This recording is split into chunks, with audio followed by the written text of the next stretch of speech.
Thanks, Paul. We got a chance to see what Arlington High School is like for students, visiting them in classrooms, the library, music and CAD lab, and hearing about how the school's conditions affect them. Some going as far as saying they wouldn't wish the building on anyone. Despite that, they try to foster a positive culture and will fight for a building that matches it. I love Arlington High. I love my teachers and my classes. It's a high energy level. It's pretty full of life. Yeah. It's a school full of really energetic kids, and it's a school with teachers who care about the students and want them to learn. But at Arlington High School, a sprawling campus with buildings constructed nearly every generation from 1914 to the 1980s, it's getting harder to do that, say those who are in it. When people ask me about my school, and they're like, oh, the beautiful pillars at the front. And I'm like, you should see the inside. It's horrible. From the triangular-shaped French room to blocked views and science rooms to the cramped band room, the sentiment is the same. I think the renovation, just a renovation wouldn't be enough to... Yeah, I think it took us about I don't know, like 10 years to get an air conditioning unit installed in this room. I think also in general, like the school, you kind of walk around the hallways and it doesn't really always feel like a positive learning environment. And that's why AHS could go from this to this. A $291 million brand new high school.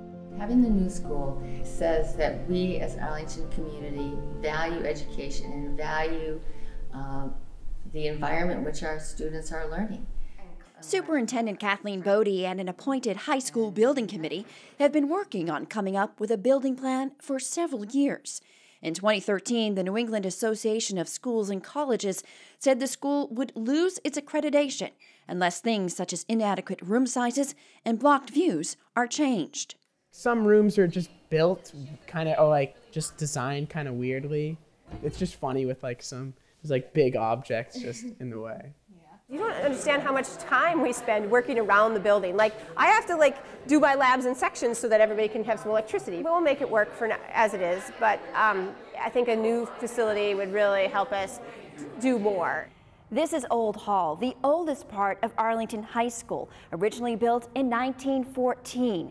It's a time when students weren't even required to go to high school. In fact, many didn't, working on local farms instead. But society changed, wars were fought, and the focus on education grew, and each time a new building with it. And now educators say it's time to start from scratch to serve this generation and the ones to come. We actually have the entire body of this guitar all cut out just with this one machine. We know that we teach differently now than we did in the 60s, 70s, and 80s.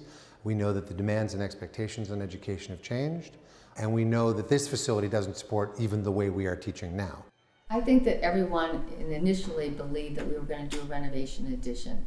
So in terms of space, we're not really getting anything new. We're getting it redesigned in a different way. You can look straight across and see the other one right there. So the links don't border any classrooms. They are pretty much unsupervisable, so it's where a lot of kids go when they don't want to be seen. The proposed school would reduce hallway space, and wings would be organized by subject. And it would accommodate a growing student body, 1,700 plus students, roughly 400 more than there are now. Balcony, seriously? Balcony. When showing these sophomore honors biology students the architectural rendering, surprise and excitement at what could be. Okay, here we go. That's big. Ooh. Here's the gym. Ooh. This is gonna be awesome. I know I won't be able to go to school in it, but it's just really exciting to think about. Just like people in town, some students remiss on losing part of the front lawn and the columns that grace it, but willing to let them go for the greater good. My parents and my grandparents also went to this high school, so it's kind of sad that that history is being lost, but at the same time I feel it might, the benefits that we're going to be able to reap from it is probably worth it. A hope that adults will think the same when voting whether or not to change their future come June 11th. I'd say do it. I would not wish this building on any of the kids who are younger than me. If your headlight is like out, you get arrested, right? Or at least fined by the police, right? I feel like the headlight's out.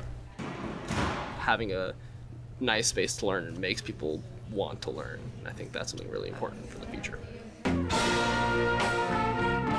In the meantime, they'll do as the song says.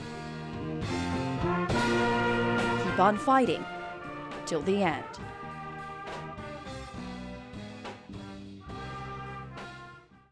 Students championing a new high school till the end.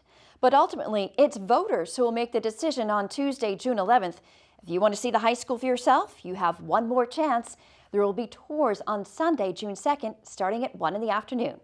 Next week, we'll have a closer look at classrooms and more on just what and how students are learning these days.